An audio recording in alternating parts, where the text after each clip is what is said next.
Sa hindi mo na ako sa bahay. Walang di ako lang nasisigil sa yan. Sabi nahanap mo, lagayin ko ng ano, magulo.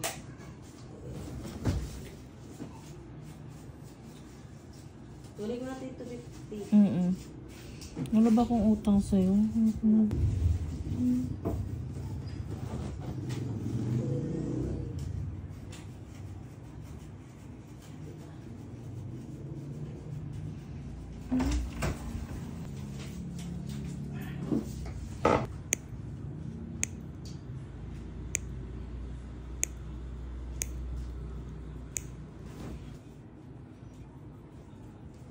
Gagalit akong susuot daw.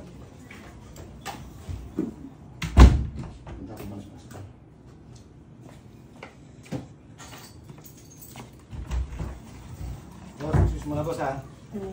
Enggak.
Sorry.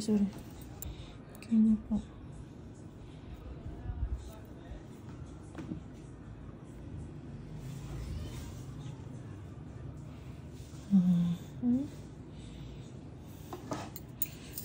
Yan ang problema lang sa'yo talaga pag tumutubo yung kukoy, no?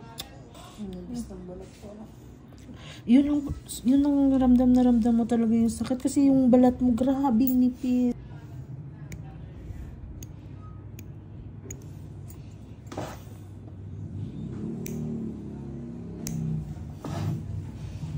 Kaya sinasagad ko na talaga eh, para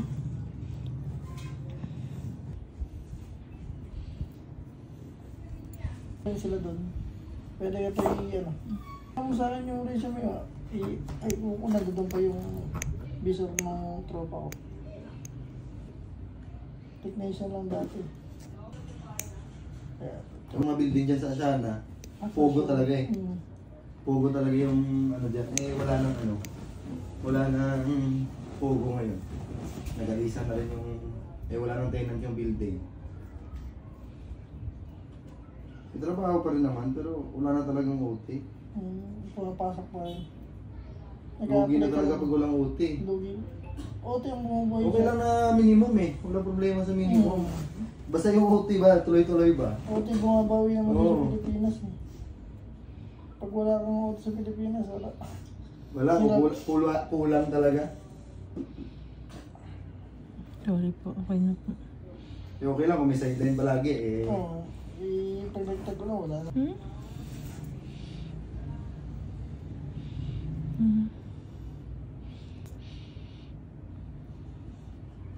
Mas bago pa yung management ngayon. Yan ang Hindi na, inano.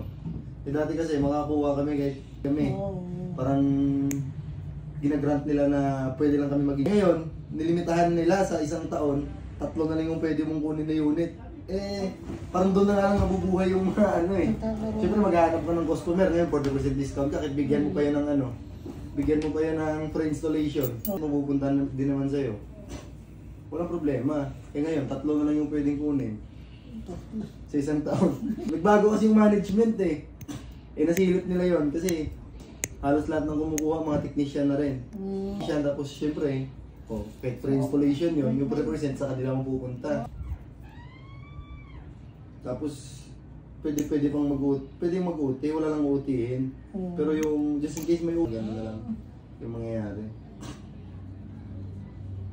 Ako dun sa trabaho ngayon, nanawa na ako mag-OT. Kahit just day mo dun, pwede ka pumasok. Ganda yung ganyan eh. Dati talaga, pwede. Kaya araw-araw ka pa mag-OT. Walang problema.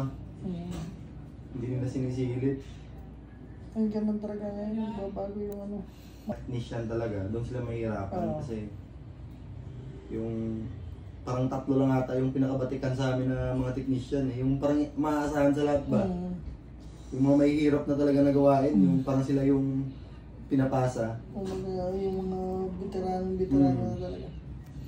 Eh nakailang pasa na ng ano yun, resignation yung 3 na yun. Sabay-sabay pa naman yun, magtutropa yun. Tapos sila doon. Eh inoperan lang palagi ng interest. tinataasan na lang. Oo. Huwag na kayong malis, ingresan na lang. Eh ngayon siguro parang mukhang di na nila mapipigilan eh. May isang trabaho ko pala. Dito lang yung sa... Kuling mo yan. Si Danilo.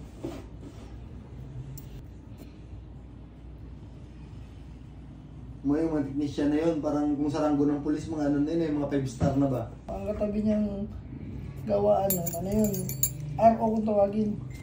Medyo may amoy lang yung area kasi nga yung mga panis na gatas doon lumalabas. Kumbaga, na ano pa yun inihiwala yung mabawang amoy sa, para maging tubig lang talaga yung may tapon sa kanal. Pero nagaya lang yung ano yun, dealer. Yung... Tingnan mo, kano offer ng ano mo? Wala, mababa lang. Nasa 700 lang. Hindi, yung mismo offer mo. Kailangan mo offer. Kasi doon, kaya doon hanggang 23. 23 yung monthly. Pwede na yun kung magkano lang maibigay nila. Tapos may meal allowance yun. Tapos may OT para waro yung 6 months. Nakadepende naman sa performance yun. Kung maganda yung performance mo, baka Nagpapa